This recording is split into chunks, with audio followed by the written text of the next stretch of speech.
Hi, this is Arik, And Aurelia, and we're here to talk about life and interesting things. or so we think, but in the end, we leave that up to you. Either way, what we have to talk about is Ageless! So we are on the dawn of a new year, 2022, and we just worked on a very informative and extensive 2022 forecast for all months and all signs. We did. It took us like a long time because a whole year is a long time. And it's really kind of special because you actually worked on this forecast, which is really amazing. Thank you. Well, I certainly thank you. So I want to dedicate this podcast just kind of talking about that forecast, going over. I mean, it's a lot to go over, and it's available to read and listen to as its own podcast. But I think it's just a really kind of good idea to do a quick Q&A, a little bit about the transits that are going on, anything that kind of jumped out at you. I mean, we know that it's 2022, so it's the power of the 22 throughout the year. Yeah. Which is very helpful. And one of the main messages of the year is making spirituality a priority. Yes.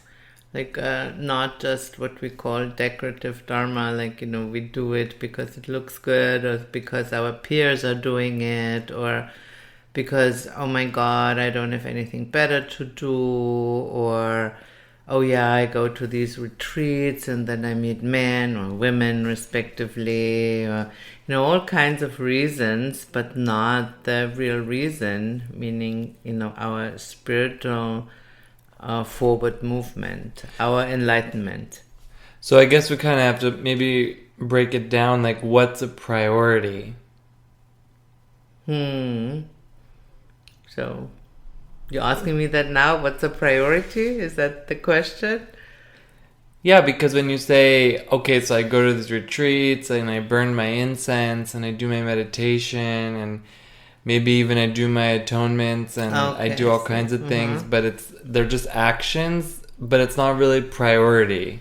Yeah, because in all those things, like the priority is to make me feel better one way or another. And if you make spirituality your priority and you're seriously and honestly on the path, there will be times where you not only not feel better, but you feel so much worth that you start thinking about, wow, what did I get myself into? Is that real? Is that true? I don't know. I think I'm on the wrong path. I'm going to do something different. That's funny. I heard you say you feel so much worth. Oh, really? Yeah. Oh my God. I might have a lisp. Lisping. No, I guess you said so much worse. Yeah. Yeah, but I heard worth, which is also true. Yes. Because maybe you find your worth that's not dependent on material things. And then that's very difficult because the ego intrinsically cannot see worth beyond what it can touch, taste, hear, or smell, or give it, or spend. greater pleasure, and whatever then the ego defines as pleasure.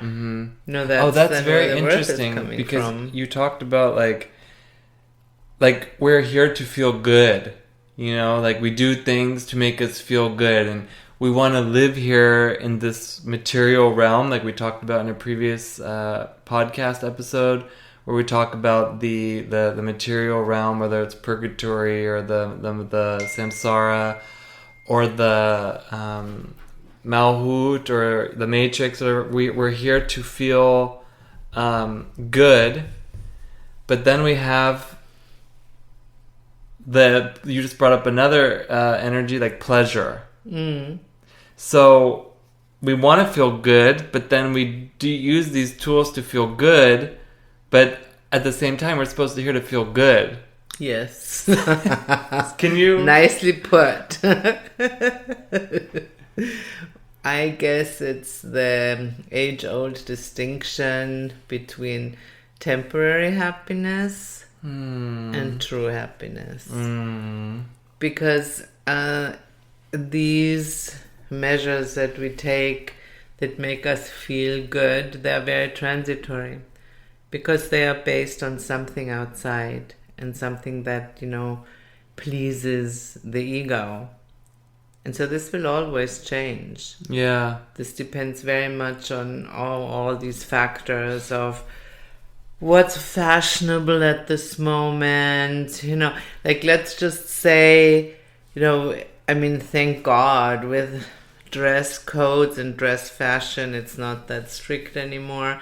But just imagine, you really we all are have to a wear fashionista. masks, more or less. Yeah. Mm-hmm. And like 3 years ago, you would have worn palazzo pants that come all the way up onto your waist. Mm-hmm. Then people would have looked at you weird because they would have thought, you are wearing mama jeans or whatever it's called, Yeah. And that would not have made you feel very good. Mm-hmm. Like the average person that doesn't have a lot of self-esteem would be worth if you're in a position where you cannot afford what's fashionable right now. But then this can change.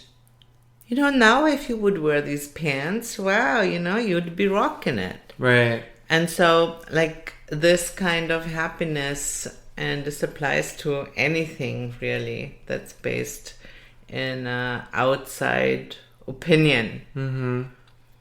And this is just transitory, and it'll never grant you peace of mind or real happiness. And this is why all these things, like the incense and the crystals oils, and though very helpful, mm-hmm. and I love all of it. If it's supposed to be a source of pleasure in and of itself, then it's not such a good thing. Right. If it's just an accoutrement to your path, then that's a different story. Yeah. Beautiful. Well said. I think it's really interesting because the past 2 years we've really seen how transitory the material world is as we're going through a period of transition. Yes. And so it kind of seems like when this all broke out, there was a Capricorn grouping of planets. That in Capricorn is the sign of illusion and darkness and all kinds of things, earth sign and everything. Material realm, like, dare I say, antimatter as well to a certain extent. And absolutely. Yes. It is also the sign of enlightenment. Yes. In a sense. Yes. So, Yes. But in a world where most people are insecure. Yes. So anyhow, we had this big grouping of Capricorn planets, and then everything started to change big time in the world. Yes. And I think it's more or less on one level because there's many aspects to it, and I really organized it well in the article that we wrote. It was kind of showing us like how when we're living in this insecure way with the material, that this is the result of that, more or less. Mm-hmm. So these past 2 years have been really intense for the whole decade. We're at this decade process, but 2022 is kind of lightening things up a little bit, at least for this 1 year, because the rest of the decade has intense transits going on, but we get a little bit of a break. So the forecast talks about the spiritual priority, why it's so important to have a priority, to make it really a priority and to not just use it as a feel-good device to enforce the comfort zone, right? So there's all kinds of really good information, and just jump in at any time. These are totally unscripted podcasts, but there's all kinds of information in the forecast about deep space threats and where these are coming from. And what I think was really interesting is like when doing the research and finding out about the transits that are going on, because we're working with what's called the outer planets, which are the generational planets. A lot of the energy that happened during World War II or the Declaration of Independence, these transits, they're coming back, they're hitting key points again. Yes. for us to maybe look at it from a different point of view. Well, hopefully we will, but looking around, I have to say probably not. Mm-hmm. Because we haven't made spirituality our priority yet. And until we do that, we will just be on the same wheel over and over and over again. Like we say, it happened before, it will happen again. Yeah. And that's the end of it. And, we can be all in group denial about that. That doesn't matter. Belief is not required. Right. So it's really interesting because that is absolutely true. And I remember when, in the wake of the changes that we were going through as a collective in the material realm, because remember, it starts in the spiritual. So there is a spiritual counterpart to what we're experiencing here. And I think it's this lack of connection. Yes. And I've been talking about this since my original post about all this, with COVID, that really went viral. It was before a lot of the, tags were being put on posts. And so somehow it just got through all of that. And it's the same solution. It's making spirituality the number one priority. And here's something that I think I really want to talk to you about, because I feel like you are one of the experts on this. And just as a little backstory, It's kind of funny because I had been studying astrology since I was as I can remember. Even my mom, she was like, it makes so much sense because when you're little, you're obsessed with the stars and everything. And I really, the first day I met you in this life, I felt like, I wouldn't say I felt like a pro or something, but I really knew a lot about astrology. And then, I just had this gift of getting chart information and whatever. Yeah. And you asked me, you said, well, what's going on with your nodes? And I was like, what? Oh man, I totally need to do more research on that. And since then, I really have gotten a huge grip on nodes, and I use them in my practice all the time. I even, taught a class on it. And if you guys are interested, you can watch it on Zodiac Hackers online membership. A lot of people have been requesting that class, by the way. Yeah, because nodes are really important because it shows you your inner and outer self, and thereby where you come from and where you're going to, like inner, outer. I can study nodes up and down, but you just say these little sentences and you're like, oh my God, that's so true. It's exactly it. It's beautiful. So we're having this year a nodal shift. Very scary, guys. But why? Because of what I just said, we have to redefine who we think we are on all levels. That's very scary. Yes, like we just said. So, on the outside, I don't know, it could mean gaining fortunes, losing fortunes.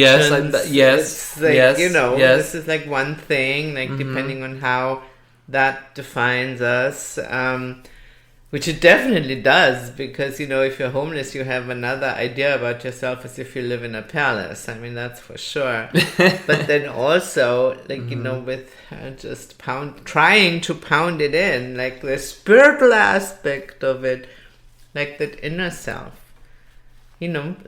Redefining really who we are, and redefining remembering. Yeah. Remembering. And,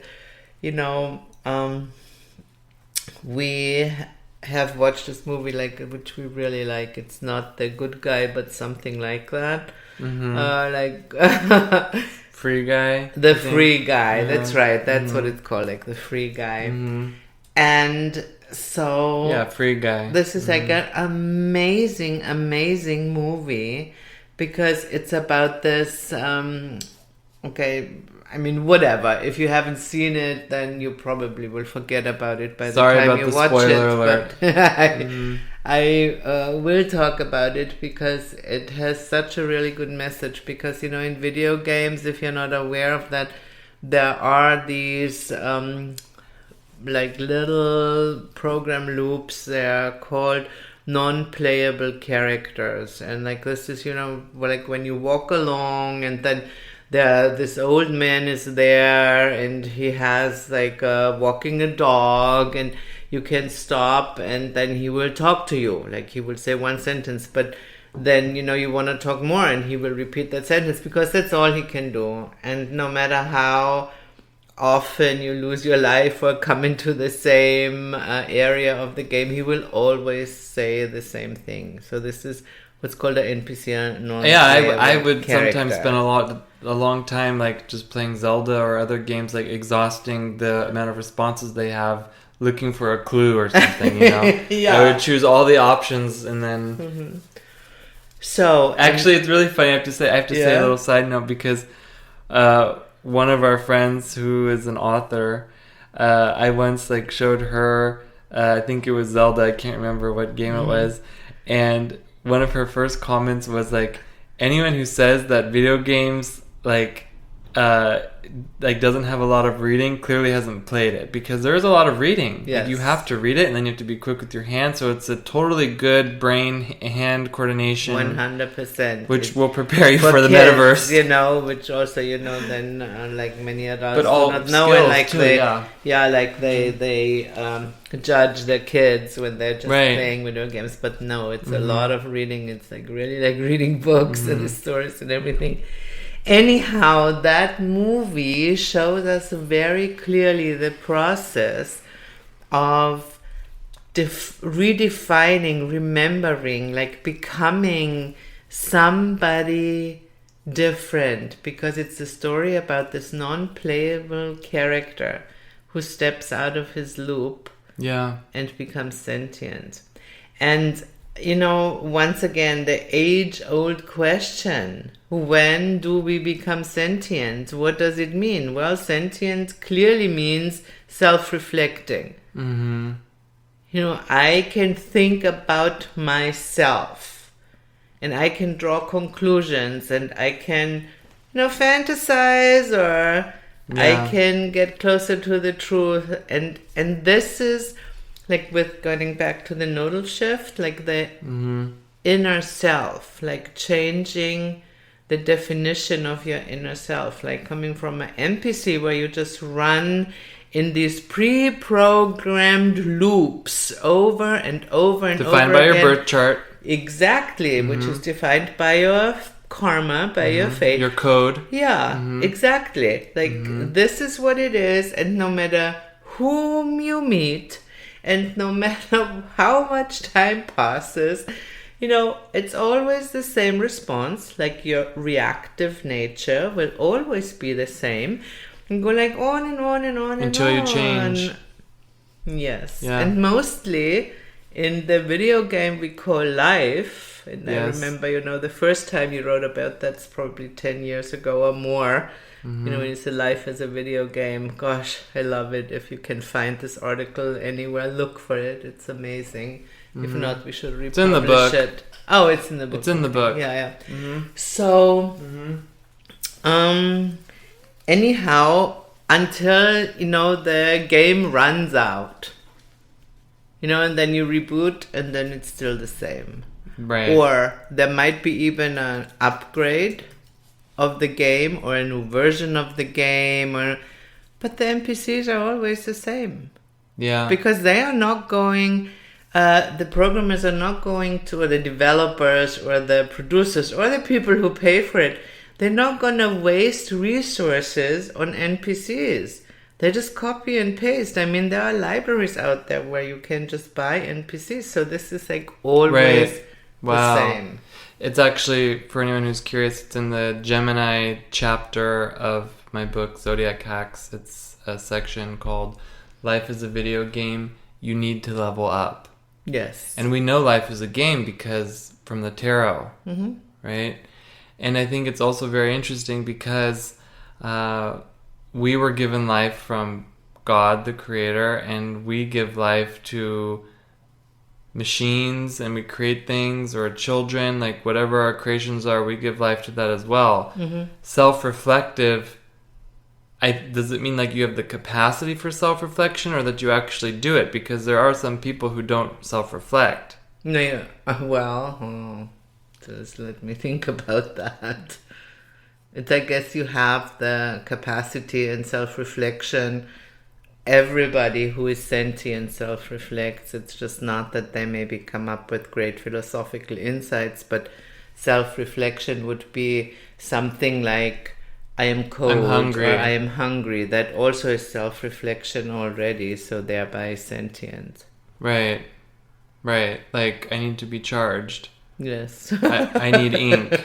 Yes. Oh my God, this is a scary moment. Mm-hmm. Yes. But yes. Well, it's kind of where we're headed. So it's amazing because remember when the pandemic first hit, mm-hmm. and I was kind of going week by week. First I did day by day, then I did week by week, and then I did month by month, and I saw many opportunities where it would break open and we would be able to end it as a collective, because it's in our hands. Side note, I think it's really funny because I've been getting not personal messages, but like just many newsletters from people who like have talked about how some of the pandemic is state controlled and other part of it is like health controlled. I have no opinion either way. It's like it doesn't matter what I think, but I just think it's funny how so many people, it's like as common as McDonald's, like that it's a lot of control, like what's going on, okay, which is also a Capricorn theme.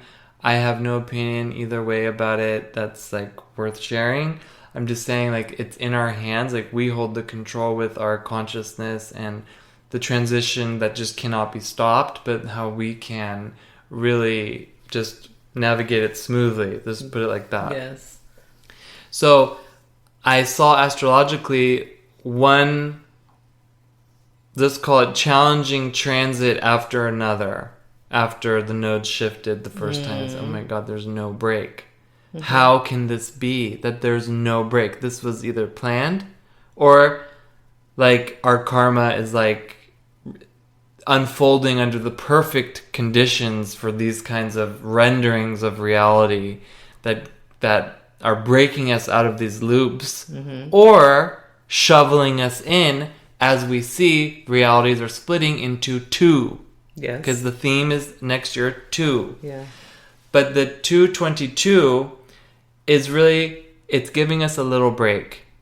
We finally get a little bit of a break, but we have this nodal shift that is intense because nodes always come in pairs. They always come in twos. They always come in twos. There's a north node and there's a south node because for every where you're going, you have where you're coming from. Yes. Like you always say, like for every past, every future has a matching past. Yes. And so it's very interesting. So when the nodes shifted the first time, some of the lockdowns were lifted. Mm-hmm. Okay, this is how I knew it was happening.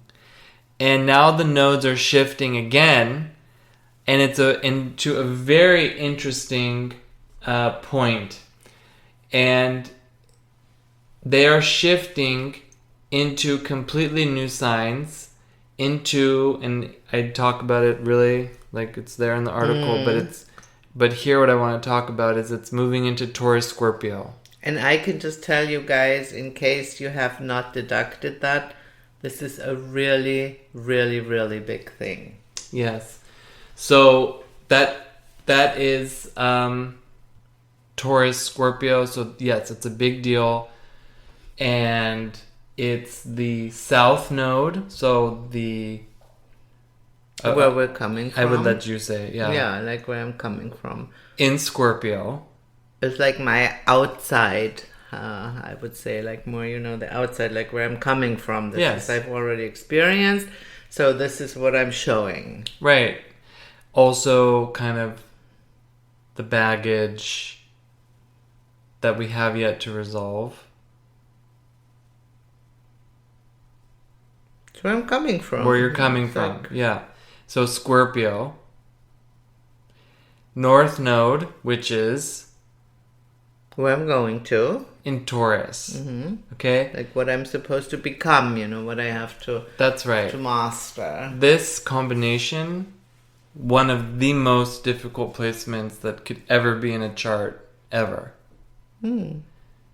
Because the South Node in Scorpio can bring up a lot of self-destructive traits. And the North Node in Taurus is going to pair up with Uranus. Yeah, like I said, scary times ahead. Yes, more or less, yes or no, but it's really... If you're afraid of change. Thank you. I mean, you have to preface it because I just said it's a good year and then you're saying it's scary times ahead. I mean, which is it? Yeah, if you're afraid of change, then, it can be very, very scary. If obviously you are into change and you made spirituality your priority, let's not forget about that. That's what we're really talking about. Mm-hmm. Then obviously it's going to be amazing. Mm-hmm. How so? Well, because, what you just said, the nodes together with Uranus and everything will do a lot of work for us. Yeah. So the North, so Taurus is money and banks and systems. Uranus is technology. North Node is where we're going. This could be a perfect opportunity to roll out the CBCDs, the central bank, cryptocurrency, the digital currencies being rolled out. I'm not saying, I'm just saying this could be a big change that we all have to get into, and it talks extensively in the write-up about how this happened before and how it could be happening again as this is all changing. So it will be challenging with this intense fate, and then to add on top of that, all the eclipses will be happening in Scorpio Taurus, obviously, because that's when they're aligned with the nodes. So there's like a lot of energy with this Death Hierophant connection.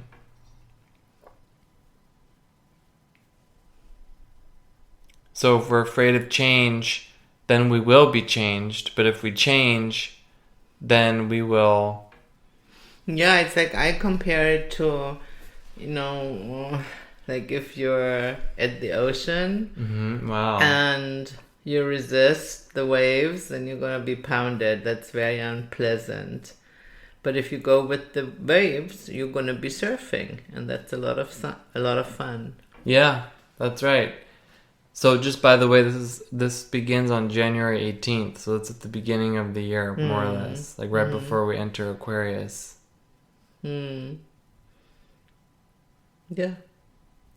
So in Aquarius is, of course, the sign of networks and connection, and also whatever happens in Aquarius is very widespread. Yes. It goes like everywhere. So yes. There's no place to hide from those changes. That's right. What you can learn more about Aquarius in Zodiac Hacks, the book. Everything's in there. Yes. I have to plug that in. Yeah, totally. Because that's like, totally a big question about what's going on there. So yeah, I think it's change is a natural part of spiritual priority. Yes, absolutely. Absolutely. Mm-hmm. Because that's not about feeling good. Yeah, that's right. It's about moving on and transforming our dense reality and our dense perceptions into the fluid state of light. And that's what enlightenment is all about. And this is like this ongoing process of transformation. Mm-hmm. Yeah. Yeah. And it is like, the definition of evil, right? Tell me. It's someone or something that will not change. And it's really intense because Neptune is in Pisces, the sign that it rules. And when Neptune this year reaches 22 degrees Pisces which will be during February 22nd, a lot of this energy that doesn't want to change is going to be purged.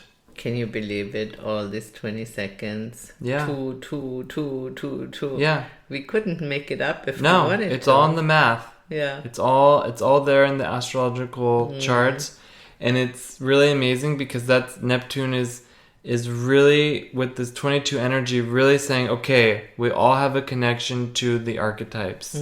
Like, really strong. Yeah. I love it. So, I really love it. we will be offering some, using that energy to offer some ways to really make sure that we're connecting. We have right away the new moon connection at the January 1st, which I'll be doing a live stream, which is very rare because it's a really positive, powerful way to use like the quantum level of the fiscal year, the first day, to connect and to work on increasing your intuition, listening to your voice, listening to your guidance, and whether that's coming through other people or from within.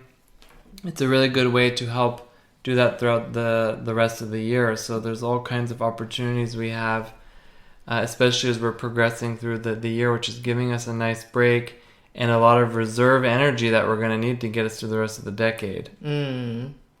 Yeah. And for those of you who are wondering, it's all there in the report, but the nodes shift about every 18 months. So we have about 18 months to really work with these changes and then to build upon them with that Taurus energy and building into a new, brighter and better, because Taurus is also that light bringing energy, right? Yes. To really bring more light into the world. So this will help us to just kind of pull away from complaining and into building. Anything else you want to say about the year at this point? No. Well, let's make the best of it. Sounds great, and it was really an honor to work on that with you. And we wish you all a happy new year, and wishing that you all make the best of it. And this has been Arik and Aurelia, and you've just listened to an episode of Ageless. Thank you guys so much for all the support. We're so happy to be back. Please share this with anyone in your reality that you think or maybe don't think needs to hear it. Bye. Bye. Say a sense for love. Ciao.